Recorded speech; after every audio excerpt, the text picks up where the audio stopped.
Hello, in this video I will show you how to set up eSIM on VIVO X200 Pro. So you have to start by opening your settings application, then go to SIM cards and now select eSIM, then click OK and then click Add. Now click Next.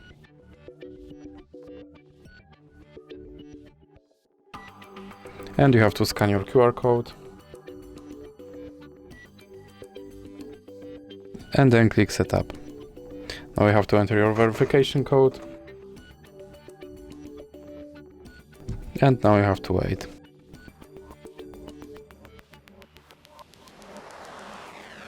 Then click Finish. And as you can see, my eSIM is now set up. So that's it for this video. If you liked it, please remember to leave a like and subscribe.